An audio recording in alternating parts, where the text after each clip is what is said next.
and it's playing a version of that music. They never actually released the music though, but when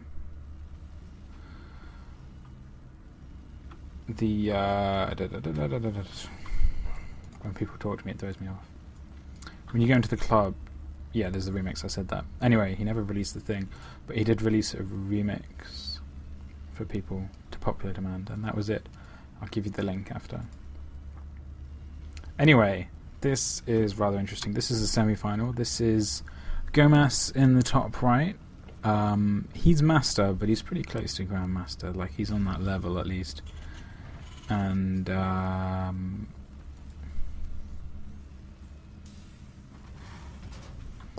sorry guys.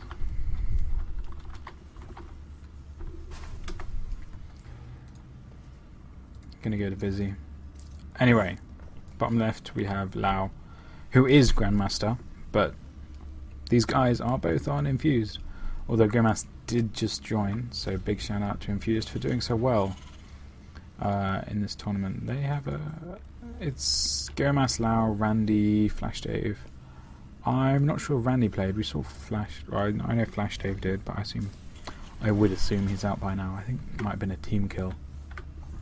Anyway, it's a TVT by two people who are infinitely more knowledgeable in TVT than me. So if my predictions fall short, then take my apologies in advance. But if you can see the production tab in the top left, you can see they are doing exactly the same thing at exactly the same time. So all is well. It just means none of them are doing epoxy 2-ax like we saw in an earlier game from Gomas. Although if you watch the GSL recently, epoxy 2-ax doesn't seem to do that well against a fast expand build. Well, it depends who's behind the control of the units. You know, not everyone can micro like Nada. But anyway, here's the deviations. Gomas going for the tech lab, whereas Lau is not. Lau is saving his gas for a factory. I would imagine it's 100 now. There we go. Predicted that right. You can give me some credit. Gomas is just making a Reaper. Nice scouting Reaper. Reapers are really... they're a good opener if you're really confident in your micro. Like, I wouldn't advise it if you were playing overseas, like on a different server, as most people do for tournaments and stuff anyway. Because you have to be really careful with the Marines. But what Gomas is doing is a Reaper expand, which I really like. It's really good at stopping the scouts. And he has control of both watchtowers. Now, this supply depot is going to be able to see the Reaper. It's a great supply depot for that, but it also, you know, it's there to make sure you don't land a factory in the back of his base and start building Hellions or something sneaky like that. Although he doesn't seem to be doing much with the Reaper. I mean, it's pretty good, but it's also very weak. Like, you just gotta be careful. I don't know who wins if a Reaper Hellion one-on-one. I guess we find out they both do plus damage to the light, and oh, Hellion's running away. Hellion doesn't have a range on the Reaper anyway, but it's going to come over to this Marine, and I'm pretty sure Hellion beats a Marine, but this is a very damaged Hellion, and he's going to back off. Anyway, Hellion Scout, not all that interesting, but this is the interesting bit. He swapped the tech lab from the factory over to the starport, and he's building Cloak,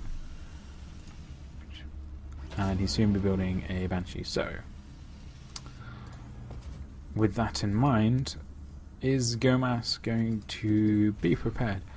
Now, you generally, one of the things you generally have to know if you're doing this sort of fast expand build is when you can put your engineering bay down, which is over here, which is more than halfway done, and then how long it takes you to get turrets up, and generally how many turrets you need. It's very easy to make too few turrets, and that would end up costing you, but at the end of the day you just need them to see the Cloak, and the Marines will do the actual damage, and that's why this turret's over here.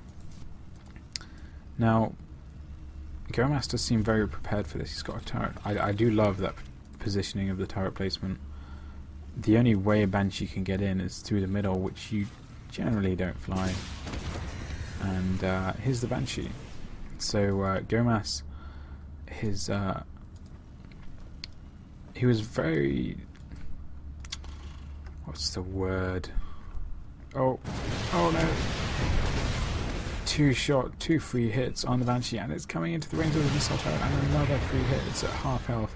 There's the cloak, but he can still see the cloak. Oh, can he? Yeah, he can. Remember, guys, missile turrets can. Oh no!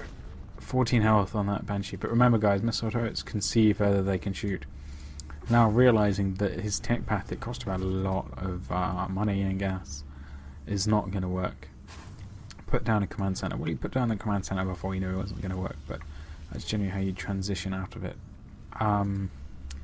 But the problem is he really lacks the economic damage aspect of this build. He's going to have to be so careful with this Banshee.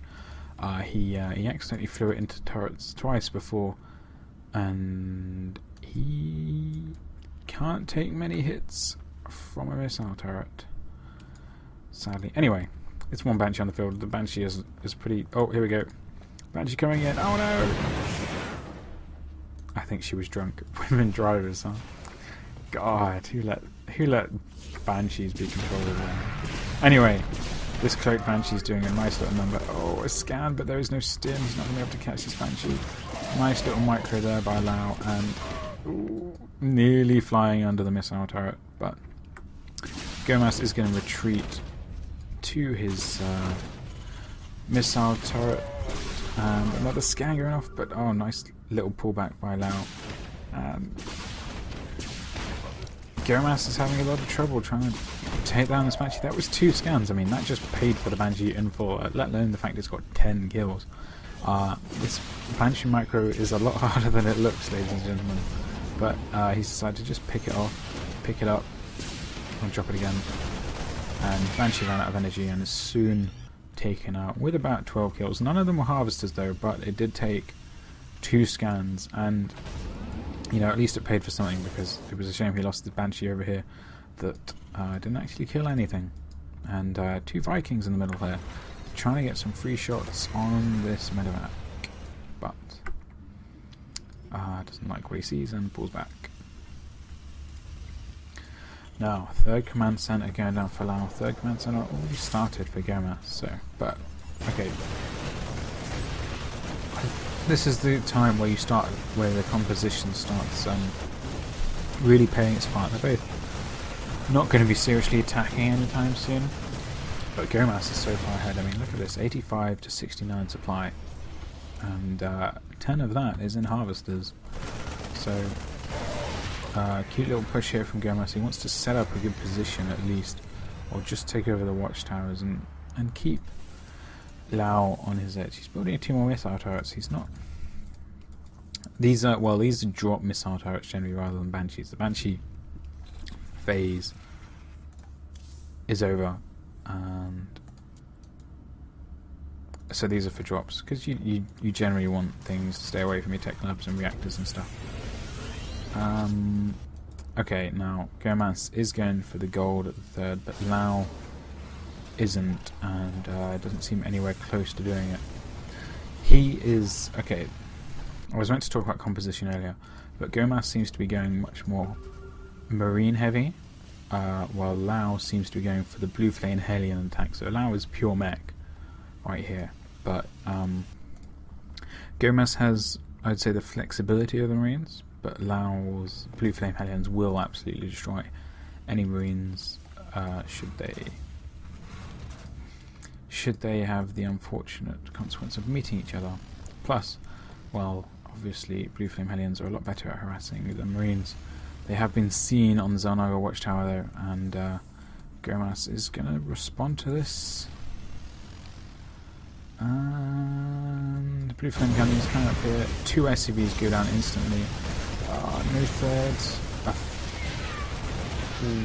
I think that was 4, which, you know, could have been slightly better. Oh, 2 blue flame Hellions are about to bite the dust right over here. Oh, it's got to be careful of that tank. I think it's... yeah, it was in siege range, but Gomas is alright. to be honest.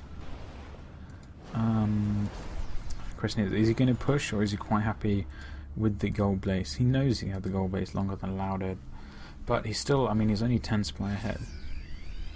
But, I mean, I think it's going to more come down to composition. Lau is Hellions, while Gomas is Marine tank.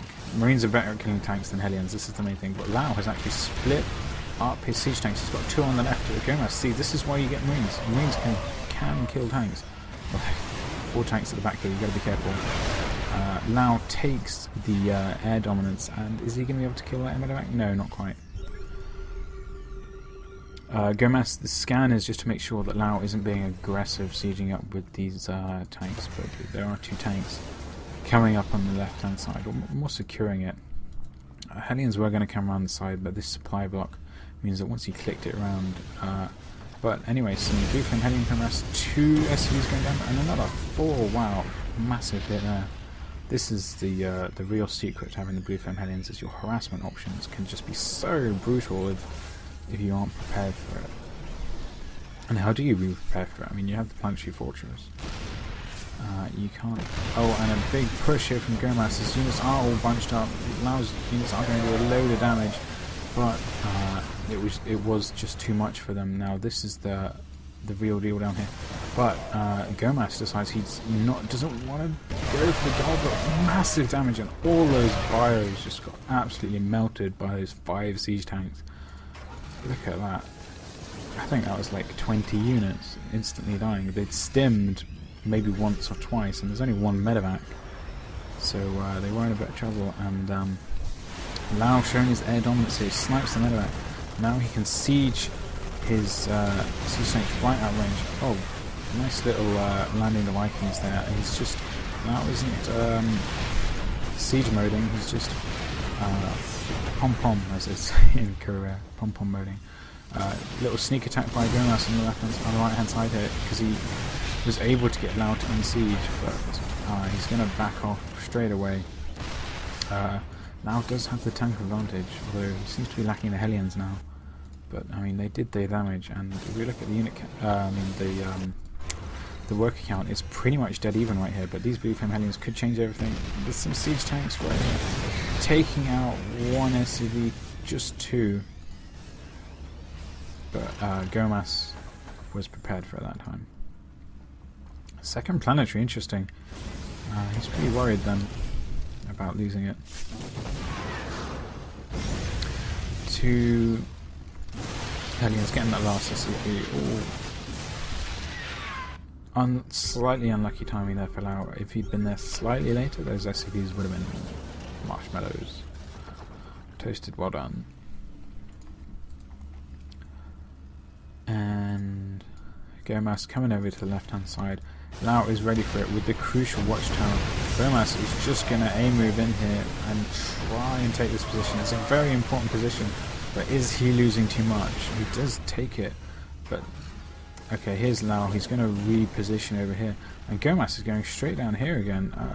You'd think he'd be a bit more careful after last time, but there's only 2 tanks here. There's not 5, and he does take out the 2 tanks instantly. But these tanks on the right hand side are going to do terrible damage, and he uses 2 tanks just to evaporate.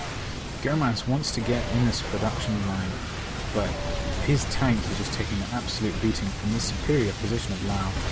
And Gomas' army is sorry, while that was happening, Gomas moved down the right hand side and has taken out quite a number of SCVs actually, and units. I was looking at the countdown, I went, hang on, Gomas is still 20 supply ahead of Lau, so this also happened, and they are dead even on workers again. And this 1 Marine denying the command center now. He's a pretty brave guy, John Rambo right there. Another push down the left hand side from Gomas, and is he just going to siege up at the bottom here? There's only 1 tank to defend. He's got no tanks at the bottom here. Finally 1 tank. It was just sieging up, so the stemmed warders take that out instantly, and he's now in the middle line. And wow, Gomas' aggression is finally paying off.